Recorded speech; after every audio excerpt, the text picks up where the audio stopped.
different choices. Nobody's looking in the mirror. Everybody's pointing fingers. Nobody's looking in the mirror. Everybody's pointing fingers. Suck it up. In essence, everyone goes through bad things. Everyone goes through bad things. See, and that attitude ultimately will kill you. That attitude ultimately will kill you. Go towards bullets. To go towards bullets, which you don't raise your kids to go towards bullets. You don't raise your kids to go towards bullets. You gotta learn to suck it up. Go towards bullets. You gotta learn to suck it up. As I will get to in a minute, they don't teach you how to un. As I will get to in a minute, they don't teach you how to un. But it's all about being tough. Being tough. So, being a young man, there's an award at the end of this 6 months. There's an award at the end of this 6 months. Out of like 250, 300, out of like 250, 300, a person with the highest. Get this award from a general and your name. Get this award from a general and your name. Physical fitness events you do for like 6 months. Running 3 miles and push-ups, running 3 miles, pull-ups, sit-ups, and pull-ups, sit-ups through the woods, to obstacle courses through the woods. I wasn't the fastest, and I wasn't the fastest, and I wasn't the strongest. So when everybody else, I'd get up and I'd PT, I'd work out, PT, and I'd work out. At the end of that 6 months, they told me I was the first. At the end of that 6 months, they told me I was the first to get a perfect score. To get a perfect score. Insane. I was insane. I'm tough. And then I go to flight school, and I want to be the guy. And then I go to flight school, and I want to be Marine Corps. You go to basic flight school, and how you graduate. You go to basic flight school, and how you graduate. Basically, fly helicopters, transport planes, fight in the poster. And I wanted to be the guy. So I ate the poster. Go to flight school, and I graduated. So I ate number one in my class. School, and I graduated. You can imagine what a big ego I had. You can imagine what the toughest guy in the room, and I had proof. Guy in the room, and I had proof. Number one in my flight school class. I was number one. Now what I didn't understand. That doesn't really make you tough. That doesn't really make you tough. And secondly, life doesn't care how tough you are. Life doesn't care how tough you are. Life can break anybody. Life can break anybody. You know who I love talking to the most? You know who I love talking to the most? Suck it up attitude. People suck it up attitude. I love talking to that person and break it. I love talking to that person and break it. Life can break anyone. Life can break anyone. Life can break anyone. Life. I do a lot with the military. I do a lot with the military. Ask the SEAL. I think it was 18, 20 SEALs in a helicopter. I think it was 18, 20 literally got shot down by a grenade launcher. Okay, grenade launcher. Super tough, super trained. Okay, it wasn't some super tough, super trained person. Ask the person where they leave here today. Where they leave here today. Look down their noses at anybody that would look down their noses at anybody that car wreck and they hurt their back and their doctor prescribes oxy for 6 months. And then ask them what they think about addiction. And then ask them what they think about addiction. You're going to die. Life wins. Life wins. And it's okay. Life wins. To accept that. And it's okay. That's not where I was. At that time, that's not where I was. At that time, what I believed was, suck it up. You got a problem. That's what I thought. That's what I thought. As life does, life tends to correct itself. Life tends to correct itself. Training mission in Oceana, Virginia. Training mission in Oceana, Virginia. Our jet catches on fire. We have to eject literally 10, 12 feet, literally 10, 12 feet. I was below, way below that. I was below, way below that. See my parachute. You never see my parachute fully open. My friend does it. His head is a tree. They find me about 100 yards from the jet. My back is broke. I'm broken. Back is broke. But you know the thing was, I was so conditioned to think, suck it up and be tough. I can remember it up and be tough. I can remember that ambulance. When can I fly again? When am I going to get better? When can I fly again? When am I going to? And even though over the next 6 months, one way I like to look at life is like this. Every single person in this room, every single person in this room, everyone taking hits. It's like this. This is what life's kind of like. It's like this. This is what life's kind of like. Back to the time you can remember the last time you were innocent. You felt like back to them.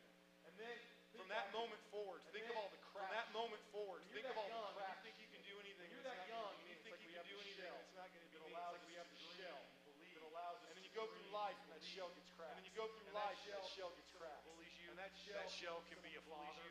That shell can be a father. Those cracks can be a father who was never there. Cracks can be a father who was never there. A lot of things can give us cracks. A lot of things can give us cracks. And the whole thing shatters. And the whole thing shatters. It's got cracks. And so over that next 6 months, I got all these cracks. Crazy stuff. I was in pain all the time. Crazy stuff. I was in pain all the time.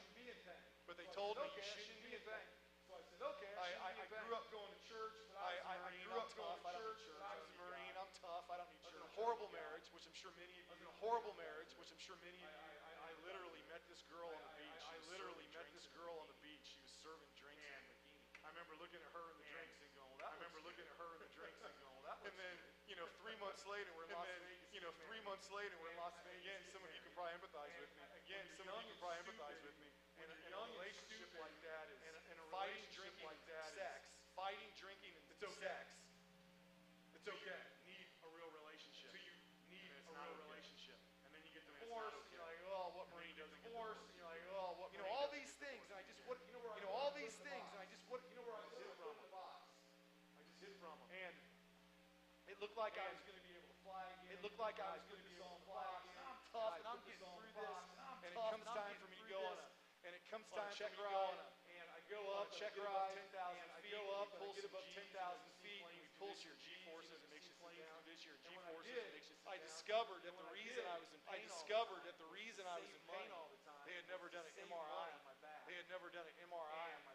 And if they would have, they would have discovered I had nerve damage. And when my spine compressed, all of a sudden, and three things happened. One, I was scream out loud. The second thing was, one of the nerves controlled I become incontinent, and my bladder empty. So to this day, about the only thing I get nervous about puddle forming. But I'm not going to notice it until you probably see it. I got to give you a warning. And then the third thing that happened, the scariest was I had a flashback. Original crash. And I thought the crash. And I thought I could feel heat. I thought I could feel heat, and I'm screaming. And if I didn't have somebody with me, I would have been dead. And then they get me back down to the ground, and then they sent me to San Antonio, Texas. To Wilford Hall Medical Center. Specialized in flight injury. Through my head the most was this. Now why is that important? Because my identity was being a Marine. My identity was, I thought they were going to take that away from me. What that made me feel like, I'm worthless. What that made me feel like, why is that important to think about addiction? The horror of somebody is I'm only ever going to be seen as this. I'm going to be defined by what I did. It's horrifying. Because first of all, no label is all of who you are. No label is all of who you are. One of my pet peeves, no offense, but one of my pet themselves a label like who I am. I'm in recovery. Well, you are, but that's not all. Your mom, your dad, your father, your father. When I see people in recovery, your identity, it is not recovery. It is. Who are you? What's your name? Where do you live? Who are you? What you like to do? Where do you live? But we don't. We're not always good at that. But we don't. We're not always good at that. It's kind of the same thing. If I'm not a Marine, I'm the same thing. If I'm not a Marine, I wasn't good enough. Nothing. I'm pathetic. And it just started going around in my head. Who am I? If I'm not this big tough. Who am I? If I'm not this big tough Marine person. And that goes on. And a few weeks later, I'm at this hospital. They're doing all these checks. Call me in to see a couple. People I had to go talk to. I said this today at the chamber meeting, and I said this today at the chamber meeting. You got a community that is rabid. Leadership problem. It's the leadership. It's the leaders of the church. It's the leaders of the church. And the business. It's the leaders of the politics. What are you doing with your community? What are you doing with your community? I wish they were. What are you doing? People are falling through the cracks. What are you going to do about it? No one likes to take responsibility. So I go in, and the first was this psychiatrist. Evals on my body to find out. Doing all these evals on my body to find out what exactly was wrong. And I go in for this eval. By the way, I had not told him yet anything about what I saw. Because the guy kept screaming like God. So I go in, and the psychiatrist starts using eval, and I'm standing grilling me with all these questions. And he's grilling me with all these questions. And the nightmare of seeing somebody in mental health. It was a checklist of stuff. Totally clinical. It was Nothing personal, nothing empathetic. Nothing personal, nothing empathetic. Done. And because I was at an Air Force hospital, I didn't realize I didn't realize necessitated. I needed a diagnosis necessitated command. So he's like, you got to bring to my chain of command. So he's like, you got to bring. So he has me bring it. So I got my medical record. He has me bringing it. So I got my medical record, and I'm bringing it like any of us would do. I'm going. I wonder what any of us would do. I'm going. I wonder what. So I open up my medical record. Severe post-traumatic stress disorder. Severe probably kill himself. Will probably kill. And the 90 had like 4 underlines. And I had like 3 thoughts. My first was like post-traumatic stress disorder. Post-traumatic stress disorder. What is that? Crazy Vietnam vet ski. Those crazy Vietnam vet ski. And then my second thought was kill myself. Oh my God. Oh my God. And the third thought I had, and it was the third thought I had, and the only thought that really mattered is they're not going to let me be a Marine. Now they know. I've been caught. Now they know. I'm crazy. And it like made my freaking head explode. And then a couple days later, my CO finds out about it. I go to his office. I don't even get to it easy. My lights in him. What is this? And what did you tell them? What is this? And what did you ask? And I can't believe a bunch of BS. And I can't. What? You're gonna kill yourself? I didn't tell them that. What? You're gonna kill yourself? I didn't tell them that. What? You're gonna baby? Wham! Baby? Wham! And he's screaming. He's so mad. He comes from behind his desk. And he's yelling so loud. He's yelling so loud. And he's so mad. Spit is coming out of his mouth. I can feel it. Spit is coming out of his mouth. And he goes to go back behind his desk. I remember looking at my boots and seeing my boots. Spit marks. And I didn't have the thought. You might think I would. I wasn't going. I was going. He's right. He's right. I'm a loser. I'm pathetic. That's what I hate about labels. That's what I hate about labels. Something they'll believe it. Tell somebody they are something they'll believe it. You tell someone long enough. You give them a label. That's why people don't want. That's why people don't want. The average vet had rather be diagnosed with cancer. You know why? Because they don't want the stigma. So they'd rather be diagnosed with something that's going to kill them. They can't heal something that's going to kill them. They can't be healed from. Than something that isn't probably not going to kill. But it seemed like it's scarlet letter. Well, addiction seemed like it's scarlet letter. Well, addiction's the same way. Who looks forward? I'm the addict in the room. Who looks forward? I'm the addict in the room. It's like rape or something. I'm the one in recovery. It's like rape or something. Because we don't talk about it. We don't understand it. We don't understand it. Oh my goodness. I'm going, oh my goodness. And I believed him. He's right. He's right. I'm broken. I'm pathetic. Whatever the Marine is, I'm broken. I'm pathetic. Wherever the dictionary says not a Marine. Wherever the dictionary says not a Marine. When I felt like I'd completely lost. That's when I wanted to put a bullet in my head. And I had a gun collection. And I went home. Grabbed this gun, and it was a Smith & Wesson. Vince barrel. I love to shoot Vince barrel. I put that sucker in my head. Here's the scary thing. When it comes to suicide and drugs, there's things we don't like talking about. And this is one of them. The scary thing about suicide is, because I put that gun in my head. And all of a sudden it dawned on me. If I pull that trigger, it's all over. It's all over. And it helped me get through that moment. They tried to kill themselves and they weren't successful. They took so many drugs, they got sick, and they took so many drugs, they got sick, and what they found is people that kill themselves usually follow this pattern. You know what I'm talking about. First is your long-term pain. Mentally, both it's worse. But it's long-term pain that you feel like you have for whatever reason. Mentally or whatever reason. Secondly, you begin to feel like you're a burden. You being alive is a burden. I'm someone that just has to be taken care of. I'm someone who's never going to get better. The world is better off if I was dead. My kids better off if I was dead. My kids be better off if their mom was angry. You begin to tell yourself that. And the third thing is, you're familiar with suicide method. That's why veteran suicide method. That's why veteran police has the highest statistics, because once they come to that decision, they're really good at it. And they probably got what they found is, let's say you're a young girl.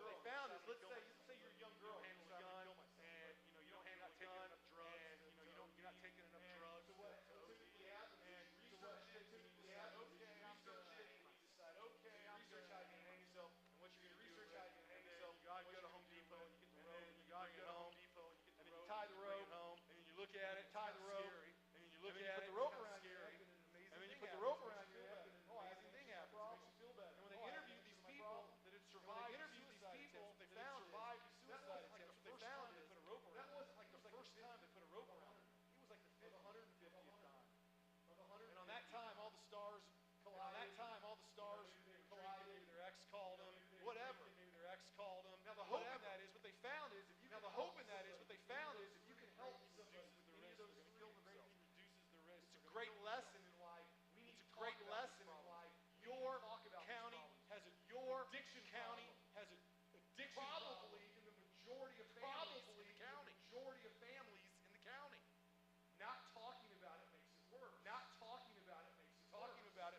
let someone understand how it is not an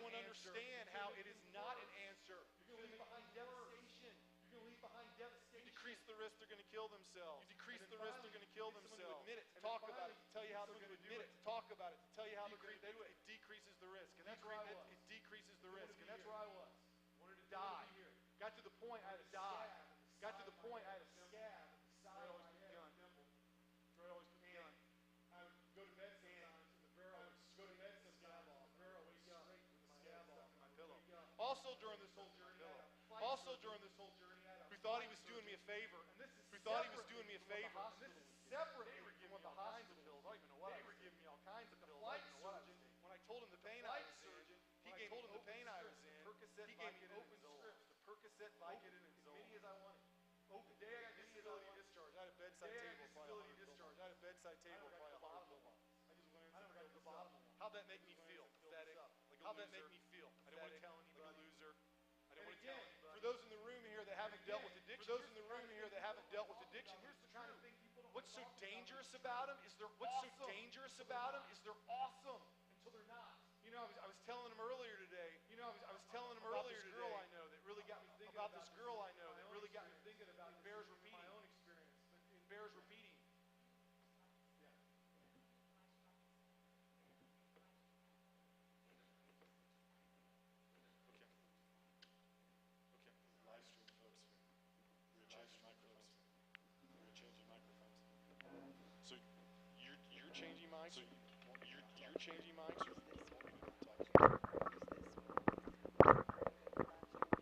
Okay. Was that gonna? Okay. We'll use both of them. We'll use both of them. Okay. Can you guys hear me enough? Okay. If I'm doing this? Can you guys hear me enough if I'm doing this? Okay. Okay. Okay. It shouldn't pick it up.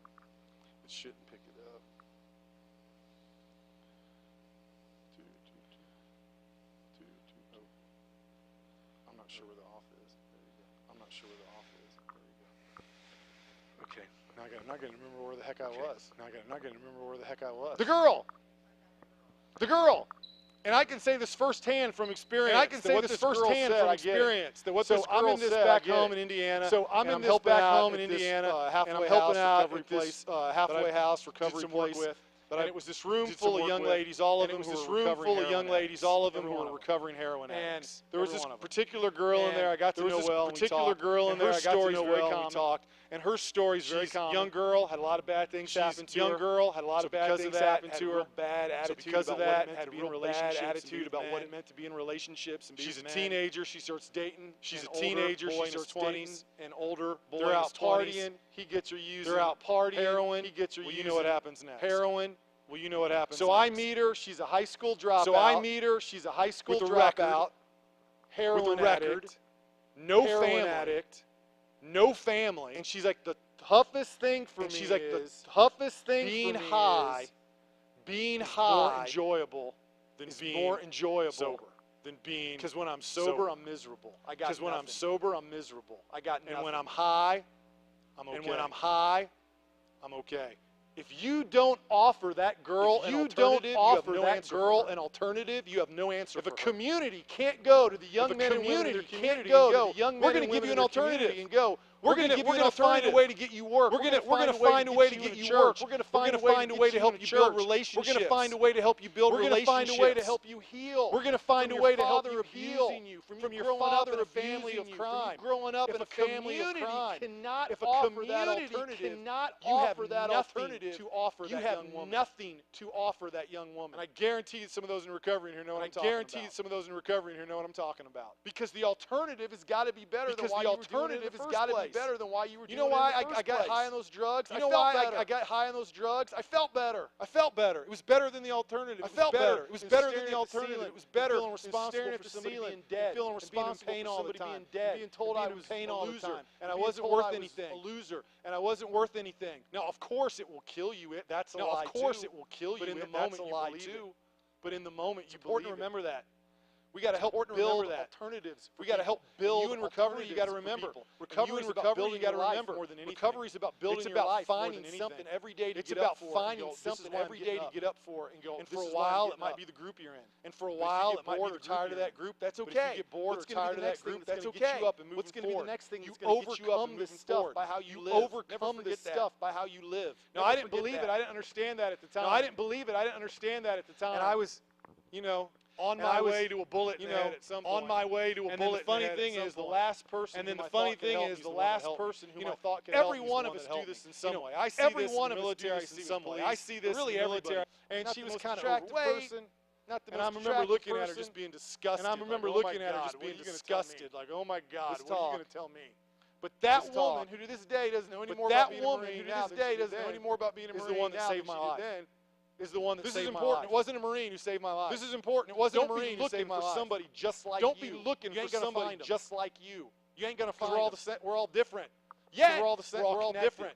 Yet we're all connected. She understood pain. She understood what it was. She understood pain. She understood. And more than anything, it was empathy. And more than anything, it was empathy. Yesterday, we were talking about how does a community, about how everybody knows everybody, and there's multiple generations. Where everybody knows everybody.